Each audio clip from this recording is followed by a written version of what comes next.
해라 내가 이와 같이 내게 행하리라. 내가 이것을 내게 행하리니 이스라엘아 내 하나님 만나기를 준비하라. 보라 산들을 지으며 바람을 창조하며 자기 뜻을 사람에게 보이며 아침을 어둡게 하며 땅의 높은 데를 밟는 이는 그의 이름이 만군의 하나님 여호와시니라. 아멘. 설교를 준비하면서 제가 많이 신경 쓰는 게 하나가 있는데 설교 후에 찬양을 무엇을 할까입니다. 좀 제가 자신 있게 부를 수 있어야 되고 그리고 우리 성도님들이 함께 부를 수 있는 곡이면 좋겠다 싶어가지고 열심히 찾다가 찬송가를 해야 되겠다 해서 오늘 찬송가를 했는데 사실 진짜 하고 싶었던 곡은 오늘 김광태 목장에서 특송한 마라나타라는 곡이었습니다. 제가 속한 평원이어서 그런지 모르겠지만은 마음이 좀 통했지 않나 싶습니다. 누가 먼저 준비했는지는 모르겠지만 좀 통했던 것 같습니다. 그럼 제가 있었던 교회 가운데에 전도대에서 전도폭발이라는 훈련을 하는 곳이 있었습니다. 그럼 전도폭발 훈련을 혹시 들어보신 적이 있으십니까? 전도폭발 훈련은 심벌이 하나가 있는데 그 심벌이 무엇이냐면은 물음표 2개입니다.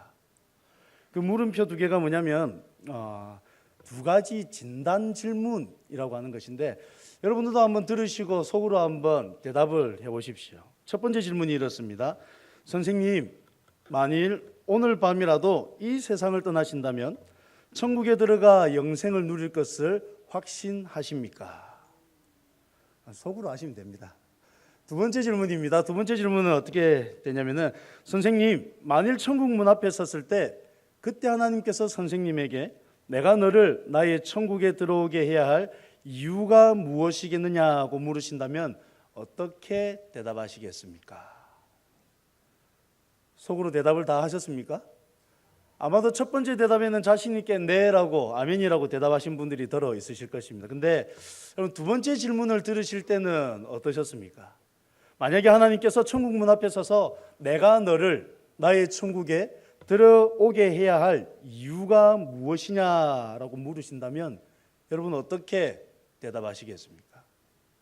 세례 교육을 하고 세례 문답식을 할 때에 가끔 이런 질문들을 던집니다. 성도님 만약에 오늘 밤이라도 돌아가시게 된다면 천국에 들어갈 자신은 있으십니까? 이렇게 물으면은 대부분의 성도님들이 그래도 좀 미심쩍지만은 네라고 이렇게 고개를 끄덕끄덕거려 주십니다. 그러면은 참 목사가 짓궂지만 한 번 더 묻습니다. 왜 그렇게 생각하십니까? 라는 질문을 던집니다. 그러면 대부분의 성도님들이 좀 머뭇머뭇거리십니다. 앞선 질문에도 머뭇거리시는 분들이 있는 반면에 뒤로 갈수록 더 머뭇거리시는 분들이 많아지는 것을 보게 됩니다. 첫 번째 질문에서도 아직 안 되는 것 같은데요. 왜 그렇게 생각하십니까? 제가 아직 교회 다닌 지도 얼마 안 되고 아직 성경도 많이 읽지 못했고 전도도 못 해봤고 봉사도 못 해봤기 때문에 저는 아직 천국에 들어갈 자신이 없습니다 라고 이야기하시는 분들이 있습니다. 그런데 이렇게 대답하시는 분들이 비록 이 세례를 받으시기 전에 성도님들만 그런 것이 아니라 신앙생활을 오래 하신 분들 가운데서도 간혹 이런 분들이 있다는 것은 조금 문제인 것 같습니다. 여러분 구원 받으셨습니까? 구원을 받으셨으면 천국에 들어가실 확신이 있으십니까? 여러분들이 천국에 들어가게 될 이유는 어디에 있습니까? 각자의 답이시기 때문에 한 목소리로 못 나오시는 거죠. 우리는 분명히 천국에 들어갈 이유가 있습니다. 그 이유는 우리의 행위에 있는 것이 아니라 오직 하나님의 은혜인 것이죠. 그리스도인들의 모든 삶은 하나님을 만날 그때를 준비하면서 살아가는 삶입니다. 사람들이 각자 다른 경험들을 하면서 각자 다른 것들을 꿈꾸면서 살아가지만 모든 사람이 동일하게 겪게 되는 일이 하나가 있는데 그 일은 바로 하나님을 만나는 일입니다. 그렇기에 성도가 살아감에 있어서 가장 중요하게 생각해야 되고 가장 많이 준비해야 되는 것은 하나님을 만날 준비를 하는 것입니다. 여러분 하나님 만날 준비를 잘 하고 계십니까? 하나님 만날 준비를 잘 하시는 여러분들이 되기를 간절히 소망합니다. 오늘 말씀을 보시면은 오늘 이 말씀은 아모스 선지자가 북이스라엘에게 건넨 하나님의 말씀으로 기록이 되어 있습니다. 오늘 읽지 않았지만 아모스의 전반적인 내용들을 가만히 살펴보면 이 내용들은 경고의 메시지들로 가득 차 있습니다. 1장의 말씀부터 해서 계속해서 말하고 있는 것이 있는데 그것은 무엇이냐면 이방인들을 향한 죄를 지적하면서 던지는 말들로 가득합니다. 1장에서부터 어떤 말씀이 나오냐면은 처음 1장 1, 2절에서 아모스에 관하여 소개하고는 곧이어서 이방 나라들을 향한 심판의 메시지가 선포되고 있습니다. 3절에 보시면은 여호와께서 이와 같이 말씀하시되 다메섹의 서너 가지 죄로 말미암아 내가 그 벌을 돌이키지 아니하리니 라면서 다메섹의 서너 가지 죄로 말미암는 벌을 이야기하십니다. 그리고 이어서 계속해서 하시는 말씀이 무엇이냐면은 가사에 대하여서 두로에 대하여서 에돔, 암몬, 모압을 거쳐 유다와 이스라엘에게 이르기까지 끊임없이 그들의 서너 가지 죄로 말미암아서 내가 그 벌을 돌이키지 아니하리라는 책망의 말씀을 계속해서 하고 계셨습니다. 여기에서 끝나는 것이 아니라 심지어 4장에 와서는 좀 더 구체적으로 그리고 구체적으로 또한 직접적으로 이스라엘을 향한 경고의 메시지를 주십니다. 4장 6절 이하의 말씀을 살펴보시면 어떻게 나오냐면은 너희가 내게로 돌아오지 아니하였느니라 라는 말씀과 더불어서 하나님께서 끊임없이 책망하였으나 너희가 돌아오지 않았다라는 말씀을 6장에서 11장 안에 무려 5번이나 이야기를 하고 있습니다. 하나님께서 지금 이스라엘을 향하여서 끊임없이 말씀을 하고 있습니다. 어떤 말씀이냐면 너희가 돌아와야 된다라는 것입니다. 내가 너희를 불렀고 내가 너희들에게 이미 말씀을 하였기에 너희는 돌아와야 된다라는 것입니다. 12절의 시작이 어떻게 시작되고 있습니까? 그러므로 라는 말씀으로 시작을 하고 있죠. 하나님께서 이제까지 이방 나라를 향한 책망의 말씀을 전하셨고 지금 북이스라엘을 향한 책망의 말씀들을 하셨으니 너희들 이제 나를 만날 준비를 하라고 지금 말씀을 하고 계시는 겁니다. 그렇다면 여러분 한 가지 질문을 드리겠습니다. 지금 하나님께서 북이스라엘을 향하여서 나를 만날 준비를 하라라는 말씀은 어떤 뉘앙스이겠습니까? 이제 기쁨으로 나를 맞이할 준비를 하라는 말씀이겠습니까? 아니면 혼날 준비를 하라는 경고의 말씀이겠습니까?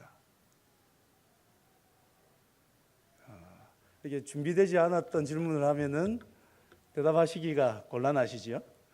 지금 하나님께서 이스라엘을 향하여서 나를 만날 준비를 하라라는 이 말씀은 경고의 메시지입니다.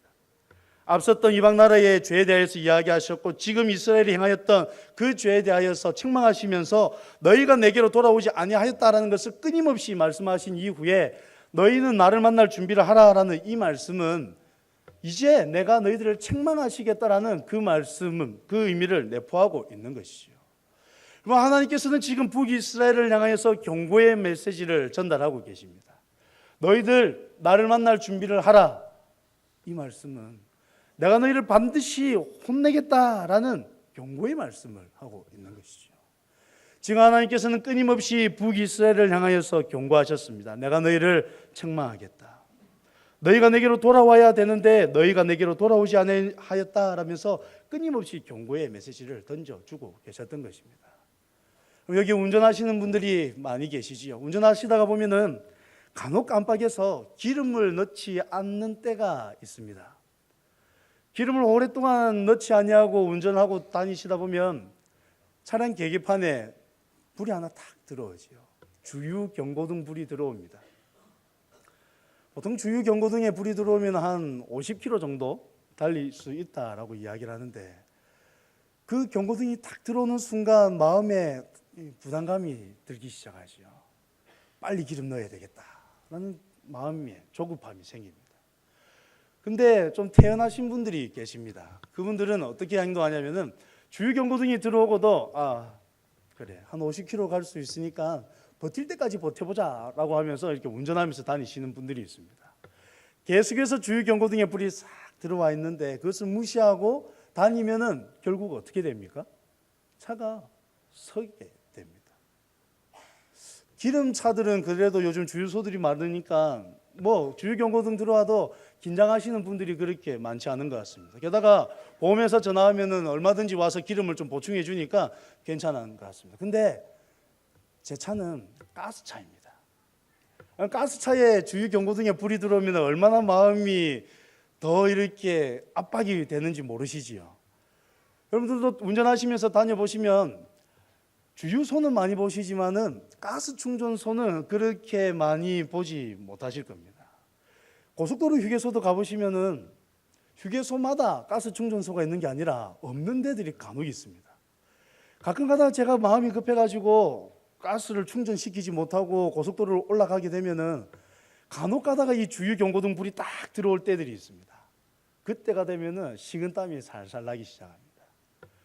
바로 나오는 휴게소에서 이 가스 충전소가 있으면 그나마 다행인데 이게 없는 때들이 간혹 있거든요. 얼마 전에도 제가 진주 쪽에 한번 갔다 오는 길에 가스 등에 이 주유 경고등에 불이 한번 탁 켜졌습니다. 아니, 가면 있겠지 하고 갔는데 금방 만난 그 주유소에 가스 충전소가 없는 겁니다.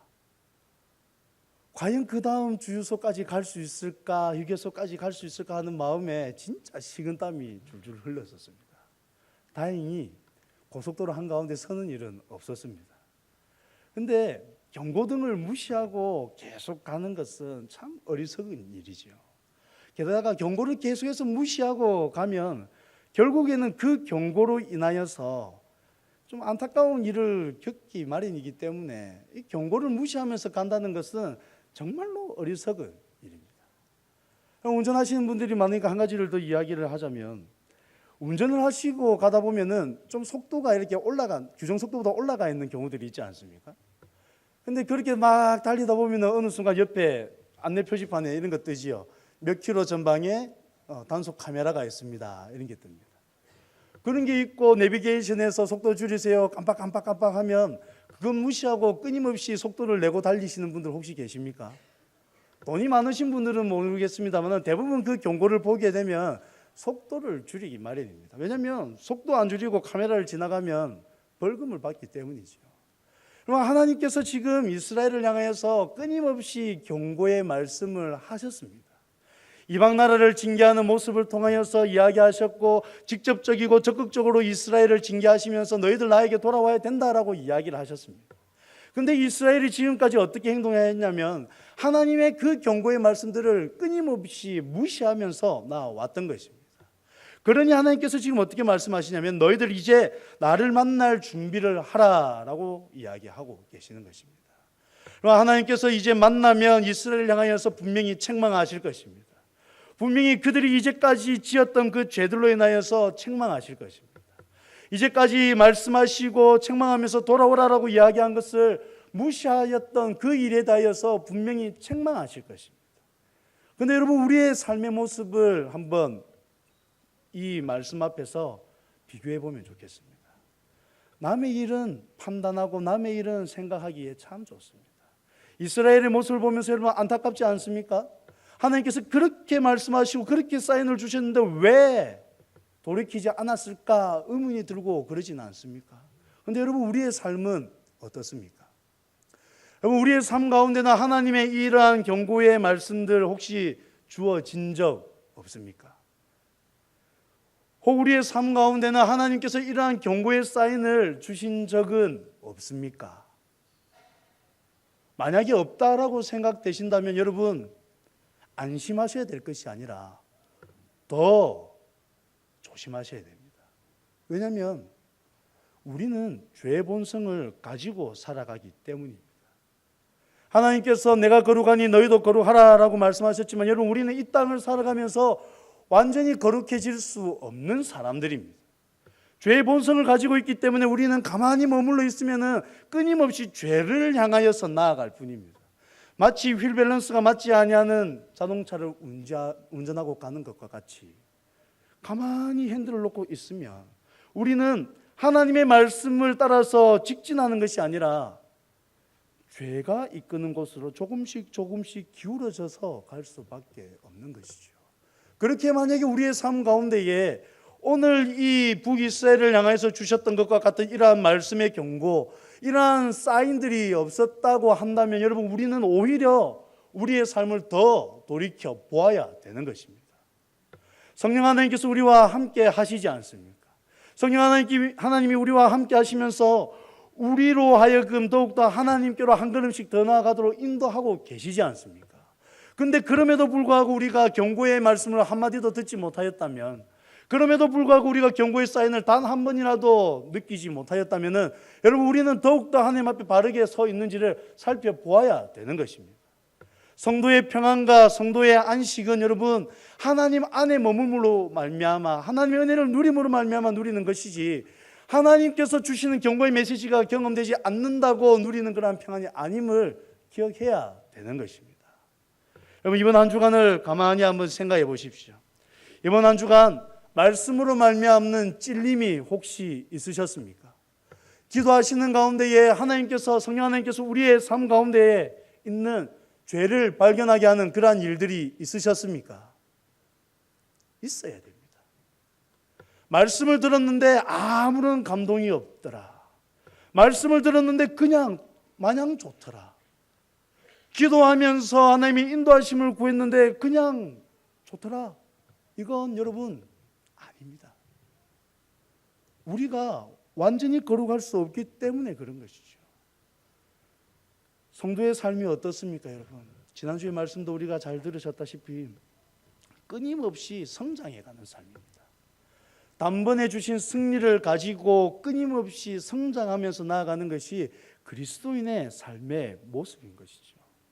그렇게 여러분, 우리의 삶은 완성된 삶을 살아가는 것이 아니라 끊임없이 깨어져가면서 살아가는 것이죠. 좀 더 깊이 있게 하나님을 알아가고 좀 더 깊이 있게 은혜의 가운데로 들어가면 우리가 깨닫는 것은 우리는 죄인이다라는 것입니다. 시간이 지날수록 깨닫게 되는 것은 나는 의인이다가 아니라 나는 죄인이다라는 것입니다. 말씀을 읽고 신앙의 연륜이 쌓여가는 동안 어떻습니까? 예전에는 이것만 죄인 줄 알았는데 시간이 지나면 지날수록 깨닫는 것은 아니었구나. 이것만이 죄가 아니라 이것도 죄였구나. 이것도 죄였구나. 이것도 죄였구나. 더 깊이 있게 들어가면 들어갈수록 나는 죄인이구나라는 탄식만이 나오는 것이 우리의 모습이지 않습니까? 그렇기에 하나님의 은혜를 더 구하고 하나님께서 우리를 구원해 주셨음에 더욱 감사하면서 나아가는 것이 우리의 신앙의 모습이지 않습니까? 그렇게 여러분, 우리는 우리의 한 주간의 삶을, 우리의 하루의 삶을 끊임없이 살펴보아야 되는 것입니다. 하나님께서 지금도 우리에게 말씀하고 계시죠. 내 하나님 만나기를 준비하라. 하나님 만나기를 준비 잘 하고 계십니까? 정말로 여러분, 하나님 만나기를 잘 준비하고 계십니까? 분명히 우리는 하나님 앞에 설 날이 있습니다. 살아가는 가운데에 우리가 맹신하는 것이 하나가 있는데 그것은 우리의 마지막 때는 아직 멀었다라는 것입니다. 나의 마지막 시간은 아직 멀었다라고 생각하면서 우리는 살아갑니다. 그러나 여러분, 우리의 마지막 시간은 그 누구도 알 수가 없는 것이죠. 지금 숨쉬고 있는 지금만이 우리에게 허락되어 있는 시간이지 내일, 모레, 일주일 뒤는 알 수 없는 것입니다. 젊은 나이지만은 안타까운 죽음들을 참 많이 경험했었습니다. 대학 동기가 한 명 있었습니다. 제가 고신대학교 신학과를 나왔는데 신학을 공부하기 위해서 학교에 들어왔던 친구죠. 참 그 친구가 힘들게 이렇게 신학교로 왔었습니다. 가정이 완전한 믿음의 가정이 아니었기 때문에 왜 꼭 신학교를 가야 되냐라는 질책을 받아가면서 겨우겨우 신학교로 왔던 친구입니다. 친구가 신학교를 잘 졸업을 하고 신학대학원을 바로 갔으면 참 좋을 뻔했는데 여러 가지 생각을 가지고 잠시 혼자만의 시간을 좀 가졌었습니다. 서울에 머물면서 여러 가지 일들을 하고 했는데 어느 순간 이 친구의 연락이 끊겼습니다. 친하게 지내는 친구가 한 번쯤 연락을 해야겠다라고 생각을 했다가 한 번 전화했는데 전화를 받지 않아서 그냥 뭐 잘 지내고 있겠지 하고 연락을 다시 못했다고 합니다. 근데 몇 주 뒤에 들리는 소식이 그 친구가 죽었다라는 겁니다. 이유가 없었습니다. 교통사고 뭐 그러면 그나마 이해가 되겠죠. 근데 어느 날 집에서 그냥 죽었어요.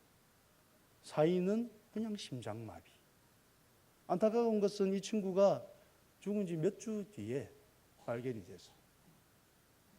또 안타까운 일이 하나 더 있었습니다. 함께 사역했던 여전도사님의 아들이 청년이었는데 이제 직장에 취업을 하고 이제 직장 생활을 곧 이제 막 시작했던 그러한 청년이었습니다. 청년부에서 이제 내가 직장 생활을 시작했으니까 이번 수련회 때 내가 간식 한번 사줄게 라면서 아주 기뻐했던 친구였습니다. 그런데 이 친구가 아침에 출근하다가 아파트 앞에서 교통사고를 당했습니다. 며칠 지나지 않아서 그 친구가 죽었습니다. 그 누가 그 젊은 친구들의 죽음을 예견이나 했겠습니까? 앞서 말했던 제 친구는 고등학교 다닐 때 기계체조 선수였습니다. 아주 건강한 친구였죠. 키는 작은 친구였는데 매우 땅땅하고 건강한 체질의 친구였습니다. 그런데 그 친구가 어느 순간 죽은 겁니다. 전도사님의 아들이 그냥 출근길에 자기 잘못 하나도 없었습니다. 횡단보도에 파란불이 들어와서 그냥 건넜을 뿐인데 그대로 교통사고로 며칠 있다가 죽었습니다. 젊은이라고 해서 내일을 보장받을 수 없는 게 우리네 인생이지 않습니까?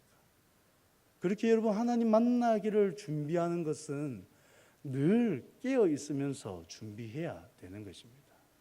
그 누구도 내일을 장담할 수가 없습니다. 그 누구도 내일의 그 시간을 장담할 수 없는 것이죠. 오늘 열심히 살지 않는데 하나님께서 하나님 만날 준비를 내일 하겠다라고 이야기하는 것은 여러분 말이 되지 않는 것입니다.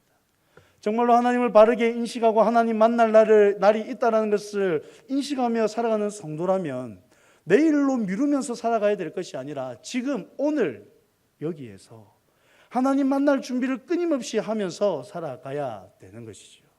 안타깝게도 지금 저희 교회 안에서도 여러 가지 어려운 일들을 겪는 분들이 많이 있지 않습니까? 여러분 그 일들을 바라보실 때 어떠한 마음이 드셨습니까? 단순히 남의 일로만 그렇게 여겨지셨습니까? 한 공동체 안에 안타까운 일을 당하시는 분들이 이렇게 많구나라는 것으로만 그치셨습니까? 아니요. 그래서는 안 된다라는 것을 지금 말씀드리는 것입니다. 이러한 일을 겪을 때 여러분 오늘 말씀을 통해서 이스라엘에게 여러 가지 사인들을 주시고 말씀을 주셨던 그 하나님을 우리는 기억해야 되는 것입니다. 여러분 그분들에게 일어났던 그 일들이 우리에게 일어나지 않을 것이라는 보장 어디에 있습니까? 이러한 일들을 겪을 때 우리는 끊임없이 우리를 살펴보아야 되고 한 공동체 안에 있는 우리 모든 성도들을 살펴보아야 되는 것입니다. 과연 나는 하나님 만날 준비가 되어 있는가? 과연 내 옆에 있는 성도는 하나님 만날 준비가 되어 있는가를 끊임없이 살피면서 서로가 격려하면서 하나님 만날 준비를 하면서 살아가야 된다라는 것입니다. 여러분 교회는 그러한 곳이지 않습니다.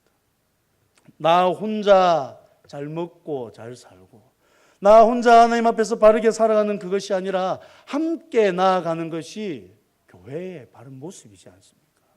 그렇다면 여러분들이 먼저 하나님 앞에 찔림을 받은가 동시에 끊임없이 우리 서로를 살피면서 함께 하나님 만날 준비를 하면서 그렇게 나아가야 되지 않겠습니까? 그리고 하나님께서 끊임없이 말씀하셨습니다.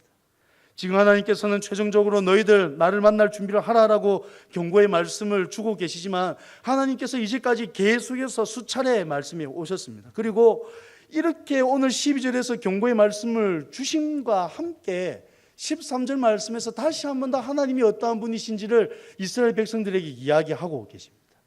우리 13절 말씀을 우리 함께 한번 읽어보도록 하겠습니다. 보라, 산들을 지으며 바람을 창조하며 땅의 높은 데를 밟는 이는 그의 이름이 만군의 하나님 여호와시니라.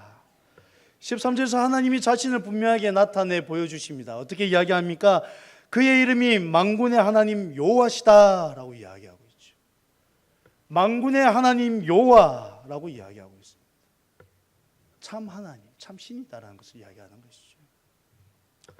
13절에서 5개의 분사들이 나오는데 이 분사들을 살펴보면 첫 번째와 두 번째 분사들은 하나님께서 무형의 것과 유형의 것들을 창조하신 그 창조주다라는 것을 이야기하고 있습니다. 그리고 또 하나의 분사는 무엇을 이야기하냐면 하나님께서 자기 뜻을 사람에게 보이시는 분이다라고 하면서 계시하시고 말씀하시는 하나님임을 이야기하고 있습니다. 마지막으로 말하고 있는 하나님은 어떠한 하나님이냐면 아침을 어둡게 하고 땅의 높은 데를 밟으시는 모든 것을 행하실 수 있는 능력의 하나님임을 나타내 보여주고 있습니다. 그 하나님께서 오늘 읽지 않았지만 5장의 말씀으로 넘어가면 어떻게 이야기하시냐면 너희는 나를 찾으라 그리하면 살리라 라고 말씀을 하고 있습니다. 12절에서 여러 가지의 징계들, 여러 가지의 사인들을 이야기하시면서 너희들 이제 나를 만날 준비를 하라라고 하면서 경고를 하시지만 13절에서 나는 만군의 하나님 여호와다라고 이야기를 하면서 나를 찾고 찾으면 너희들 산다라고 이야기를 하고 계시는 것입니다. 여러분, 우리는 이 말씀을 마음에 깊이 새겨야 되겠습니다. 하나님을 만나면 삽니다. 하나님을 찾으면 삽니다. 하나님께서 우리를 부르셨기에 그 부르심에 바르게 반응을 하면 여러분 삽니다. 이제까지 우리의 삶이 책망받을 만한 삶이었고 우리의 삶이 정말로 징계받을 삶이었다 할지라도 우리는 하나님께서 부르신 믿음의 자녀들이기 때문에 하나님을 찾으면 살기 마련입니다. 여러분, 이 믿음을 좀 굳게 붙들고 살아가시기를 간절히 소망합니다. 하나님께서 여러분들의 삶 가운데 찔림을 주시는 것 두려워하지 마십시오. 하나님께서 여러분들의 삶 가운데 책망하시는 것을 결코 두려워하지 마십시오. 오늘 오전의 말씀에도 두려워하지 말고 그렇게 목사님께서 강조하면서 이야기하시지 않습니까? 두려워하지 말아야 할 이유가 어디에 있습니까? 우리가 하나님의 자녀이기 때문이지 않습니까? 하나님이 우리를 부르셨기에 우리는 비록 지금 연약하고 말씀을 제대로 지키지 못하고 하나님 만날 준비가 되어 있지 않다 하더라도 하나님을 찾으면 산다라는 것이죠. 여러분, 우리는 생명을 소유한 자들입니다. 우리는 이미 생명을 얻은 자들입니다. 여러분, 이 확신을 가지고 살아가시기를 간절히 소망합니다. 그렇다면 여러분, 이 확신을 가지고 살아가는 사람의 모습은 어떠해야 되겠습니까? 하나님을 바르게 찾고 하나님께로 나아가는 사람의 모습은 어떠해야 되겠습니까? 분명히 말씀 앞에서 찔림을 받으면서 그 말씀을 따라 살아가는 삶의 모습으로 나타나야 되겠지요. 그 모습 어떠한 모습이겠습니까? 마태복음 5장에 보시면 예수님께서 산상수훈으로 말씀하시면서 성도의 모습이 어떠해야 되는지를 말씀해 주셨습니다. 그리스도인의 정체성 이러해야 된다라고 말씀하셨는데 그 모습이 어떠한 모습이었냐면은 세상의 소금, 세상의 빛이었습니다. 너희는 세상의 소금이다, 세상의 빛이다라고 이야기하면서 어떻게 말씀하셨지요? 너희 착한 행실을 보고 하나님께 영광을 올려드리도록 하라라고 말씀하셨습니다. 여러분, 우리의 모습 가운데서 나타나야 할 것이 있습니다. 하나님을 만나는 사람, 만나기를 준비하는 사람의 모습은 말씀 앞에 바르게 반응하는 삶의 모습인데 그 모습은 착한 행실로 나타나야 됩니다. 믿음 가운데에 착한 행실로 살아가는 그런 모습들이 나타나야 되는 것입니다. 디모데전서 4장 7절과 8절은 우리에게 이렇게 말씀합니다. 망령되고 허탄한 신화를 버리고 경건에 이르도록 내 자신을 연단하라. 육체의 연단은 약간의 유익이 있으나 경건은 범사에 유익하니 금생과 내생에 약속이 있느니라. 우리는 끊임없이 자신을 돌아보고 경건을 훈련해야 됩니다. 이 경건은 야고보서 1장 27절에서 어떻게 이야기하냐면 하나님 아버지 앞에서 정결하고 더러움이 없는 경건은 곧 고아와 과부를 그 환난 중에 돌보고 또 자기를 지켜 세속에 물들지 아니하는 그것이니라 라고 가르치고 있습니다. 스스로를 지킴과 동시에 이웃을 돌아보는 것, 그것이 참된 경건이다 라고 이야기를 하고 있는 것이죠. 얼마 전 지인의 SNS에서 이런 글귀를 보았습니다. 북미 회담으로 인한 평화는 이야기하면서 정작 자신 주위의 평화를 위하여서는 노력하지 않는 그리스도인들의 모습을 보니 답답하다라는 글귀를 보았습니다. 우리의 모습이지 않습니까? 멀리 있는 평화는 이야기하지만 내가 있는 주위, 내 이웃들 간의 평화를 위하여서는 무엇을 하고 있습니까? 지역의 회복, 나라의 회복, 세계의 평화를 위하여서는 기도하지만 정작 내 주위의 안녕을 위하여서는 얼마나 노력을 하고 계십니까? 지역, 나라, 세계 이러니까 내가 직접적으로 할 것이 없다고 생각해서 좀 마음에 안정이 되고 여유가 있는지 모르겠지만 바로 내 이웃과의 안녕을 생각하면 직접적으로 무엇인가를 해야 될 일이 있다 싶으니까 조금 힘겹지 않습니까? 그러나 우리가 진정으로 해야 되는 일은 무엇이냐면 내 이웃의 안녕을 위하여서 수고하고 노력해야 되는 것이죠. 이 땅에 많은 그리스도인들이 있지만은 세상은 점점 어두워져 가고 있습니다. 옛날 우리 어르신들이 신앙생활을 하실 때만 해도 교회를 다닌다라고 하면 도덕성이 높은 것의 보증수표였습니다. 교회 다닌다 하면 사람들이 그냥 믿어줬습니다. 그런데 요즘은 어떻습니까? 교회 다닌다 하면은 콧방귀 끼지요. 그래서 뭐 어쨌다고. 교회 다니는 사람들이 더 하더니 뭐 이런 말들 듣지 않습니까? 왜 그렇게 되었겠습니까? 입술로는 사랑을 이야기하고 입술로는 이웃을 섬겨야 된다라고 이야기하지만 실제적으로 우리의 삶 가운데 그러한 모습들이 잘 나타나지 않으니 그러한 말을 듣게 된 것이지 않겠습니까?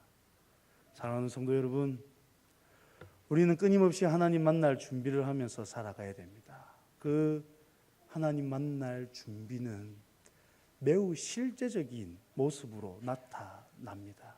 그 매우 실제적인 모습은 바로 우리 이웃을 돌아보는 것입니다.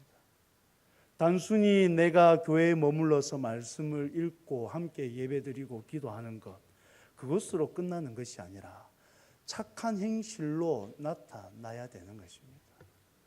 지역이 지금 경기가 어렵다 이런 일들로 인하여서 많이 힘들어하고 있죠. 이때에 누가 희망을 이야기할 수 있겠습니까? 이때에 누가 진정한 희망을 그들에게 전해줄 수 있겠습니까? 성도님들이 그렇게 하셔야죠. 하나님을 믿는 이들이 그렇게 하셔야 되지 않겠습니까? 희망이 없다라고 이야기하는 이들에게 진정한 희망을 이야기할 수 있는 분들은 참된 희망을 발견하신 바로 우리 이 자리에 앉아 계신 성도님들이지 않습니까? 바라기는 이 자리에 앉아 계신 우리 하늘샘교회 모든 성도님들이 바르게 하나님 만날 준비를 해가시는 성도님들이 되시기를 간절히 소망합니다. 하나님을 만날 그날은 정말로 두렵고 떨리는 날입니다. 그러나 잘 준비된 사람은 기쁨으로 그날을 기다리고 기대하는 날이 될 것입니다. 왜냐하면 하나님을 만나는 그날, 예수님께서 다시 오시는 그날은 모든 성도들이 최후 승리를 얻는 날이고 이제까지 이 땅에서 흘렸던 그 눈물을 닦아주시는 날이기 때문입니다. 바라기는 우리는 하나님 만날 그날을 기쁨으로 소망하며 기다리며 기대하는 모든 성도님들이 되시기를 간절히 소망합니다. 이러한 믿음 가지고 살아가심으로 더욱 이 땅 가운데에서 분명한 그리스도인들의 표지를 행하면서 살아가시는 우리 모든 성도님들이 되시기를 간절히 소망합니다. 이 시간 우리 함께